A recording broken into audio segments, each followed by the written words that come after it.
welcome back to All Things Positive. I'm so excited to see you guys back with me, and I'm doing this video as promised, giving you the top things that helped make my life easier traveling with the infant out of the country for the first time, and even just some things that a lot of moms may not think about when they're taking their kids on a trip. So I'm going to show you what I have, and I'm going to post all the links below for you guys to go buy the things if you decide you want them or need them.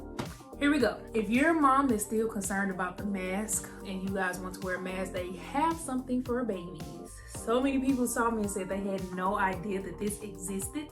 It's a hat with a cover that connects, and this actually comes off and you can wear it as a hat by itself.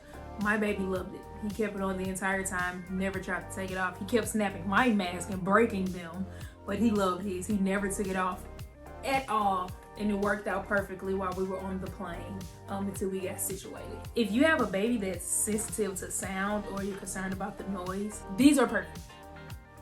I didn't have to use them on the plane, but I packed them just in case. The noise actually worked as white noise for my baby, so he slept going for all 4 flights, going, then from our layover over, and then the same coming back. He slept completely through it all. As soon as we got on the plane and situated, he was out. But these block out a lot of sound. How do I know?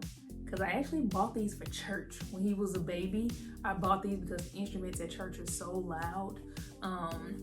And I know they work because a lot of the times he actually slept all the way through service. The brand of these are ALPINE, and you just adjust them to your baby's head, and you just snap them once you get them adjusted, and you just slide it down on your baby's head. Each time you need to put them on and they come right off. They stretch. They have a little elastic band in the front of them to kind of help hold you onto the forehead. But these are really, really, really good. If you want to use these for the plane, I've seen people use it for the plane. They're perfect. Like I said, I didn't have to use them because my baby's pretty calm. He was chill. He went straight to sleep. But I've seen these used on the plane. Sunscreen. It's suggested that you do at least 30 proof or higher. I did 50, which is the higher the number, the stronger it is. And you want to do one that has UVA and UVB protection. Broad spectrum. This brand is Blue Lizard Australian sunscreen, and it's mineral based. I try to buy all products that are all natural, no chemicals, because babies like to suck on their hands, suck on their skin, they put everything in their mouth. So I try to keep everything that touches my baby, I won't say chemical free, or with the least chemicals as possible. So this was really good. It's great for children of color. It does leave a light film, but you can only see it if the sun hit it a certain way, because I didn't notice it until after we were out for a little bit once the sun kind of hit. But it worked really well. I applied it before we went out to tour the city, then I applied it again whenever we went to the beach. It says it's water resistant for up to 80 minutes, and it's also #1 pediatrician recommended, and it's highly recommended by dermatologists too. I researched for hours and hours and hours and hours before I decided on this one, because I'm very particular about what I put on my skin and in my body. So of course I'm going to be even more particular when it comes to my baby. So this one is a really good brand. Insect repellent. You're probably wondering what the heck is going on with this bottle. Well, the bottle that it came in was way too big to put on a plane, so I switched it to the 3-ounce bottle.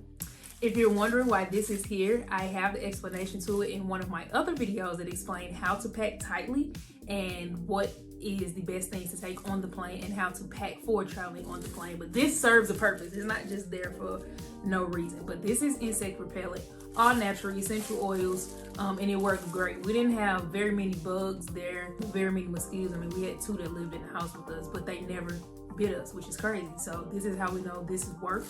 We use it to hike the rainforest, and I just put it on whenever we were going out to the beach or whatever, and nobody ever had bites. I use it for myself as well. It does have a little strong smell, but I rather the strong smell than my baby getting bit by mosquitoes and other foreign bugs. So this worked really, really well. Again, I transferred it to this spray bottle, and I will put the link below so you can actually see the bottle that it came in. Swim shoes. Aren't they cute? So I got the swim shoes because the sand oftentimes is too hot for most adults. So just imagine a baby that's never been to the beach or that's kind of sensitive to certain things. These are amazing. They're super cute. They're super light. I put them on my baby initially, but once we got to the beach, I realized the sand wasn't hot at all. So after a while, I had took them off and kind of let his feet feel the sand so he can kind of, you know, get used to a new texture under his feet and kind of enjoy it. But these are really good if the sand is going to be hot. Get them for your baby. I had swim shoes for myself, so it only made sense that I had swim shoes for my baby as well. And it's perfect for them while they're standing in the sand.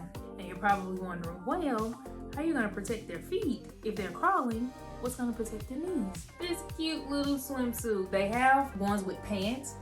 These are actually just like long shorts, but this is perfect. It also adds another level of protection from the sun, but you put on a swim diaper up under it still, of course. We part-time clock diapers, so I just took one of those without the liner. Some people say you can use them as water diapers, some people say you can't. We did. We wasn't out there long anyway. I didn't want to keep them in the sun too long. But this is really good. It comes with a hat that also has another level of protection from the sun. It's made with material that specifically protects it from the sun. And this little hat was great, and we didn't have any issues with it. He never tried to take it off. It protected his face and his head from the sun. So this was really good for my baby while we were at the beach. This, it's small but powerful. It looks very small. The brand is Cool. I don't know if you can see that. It looks small, but I promise it blows so strong. It has 3 settings. The low is strong, medium, and then there's high. There's also an LED light on here with 3 settings if you want to use it. But you can use it to tie on a stroller. You can use it to strap on whatever you need to strap on to make your hands free. I used it mainly when we were out in the stroller, or when he was on my back in the carrier.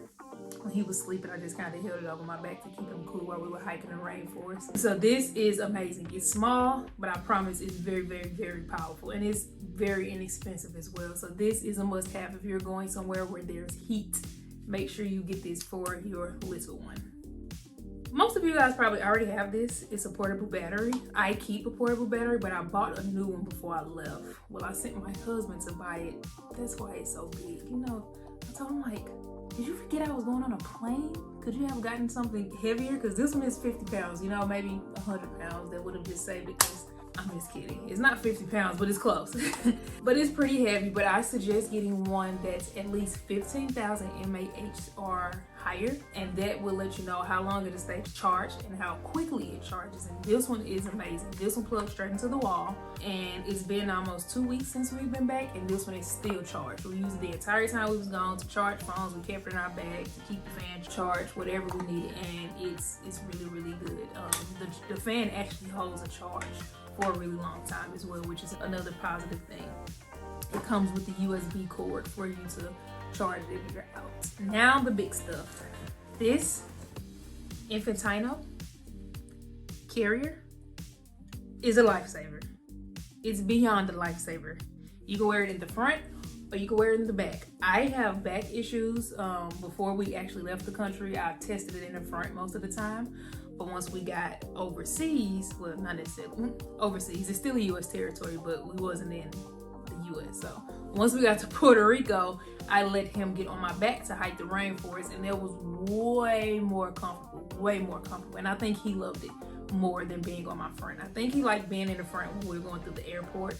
But when we hiked the rainforest, he loved it. He was just looking around, and when he got tired, he finally laid on my back and went to sleep. But this thing is amazing. It supports the natural M shape of their legs, which is important for me when I was researching carriers. Supporting the natural M shape in their legs and their hips is really, really, really important when you're looking for a carrier, period.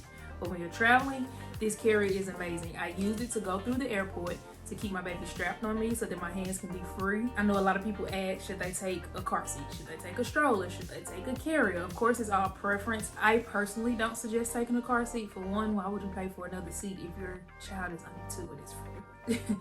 So I wouldn't take a car seat until you're having to pay for the seat anyway to make it more comfortable for the kid. But if he's an infant, use a carrier to get through the airport, to keep your hands free, to roll your luggage or whatever. And then once we got to a place where we were walking a lot, like when we got on the city, I took a secondary stroller that I bought. It's called a 3D LITE summer stroller. This stroller is amazing for travel. Why did I buy a secondary stroller? Because for one, my primary stroller is way too big. The airlines usually have a size limit on strollers, even though oftentimes they don't. follow it. But they have a size limit on strollers for what you can bring with you. And this one is very light. You can pull it up, break it down, one hand. It compacts really small. It's easy to carry. And it's like I said, it's super lightweight, and you can get like a really good breeze to it. So it was just perfect to travel. They can be kind of pricey depending on what's considered pricey to you. So I bought mine off of Facebook Marketplace. I didn't want to buy another stroller just for travel. So I just bought one secondhand since it's just for travel. And it worked out great. This 3D LITE stroller is amazing. Again, I will post a link below. I didn't want to lug it on camera. It's not that big, but I just didn't want to try to hold it up so you guys can see it. So I will post a link below so you can actually see it and purchase it if you want to take it with you while you're traveling. So no car seat is needed, but I suggest taking a carrier and a stroller. Use your carrier when you have to walk long ways. If it's too much for you and you're not on like gravel or anything that's rough, a lot of climbing, then absolutely use the carrier and stroller. It's super important. Some people rather just take the carrier. That's too much for my back. My baby's he's not fat, but he's bigger. To be his age, he's bigger, and it just would have been too much for my back. So I wanted to switch between the carrier and the stroller, and it worked perfect for me. So hopefully that video was helpful, whether it was something new or just an aha moment, like I would have never thought to pack that, or I was looking for that and had no clue what it was called or what to get or whatever. But hopefully it helped you in some way. If you have any questions, make sure you post them below. I will try my hardest to get back and answer them all. Also, if you want to know how to pack tightly, how I got all of our stuff in one carry-on luggage, go watch my other video that tells you how to pack tightly. Or if you just want to know how to pack or what to pack when traveling on a plane, I will drop the link below. See you guys next time on All Things Positive.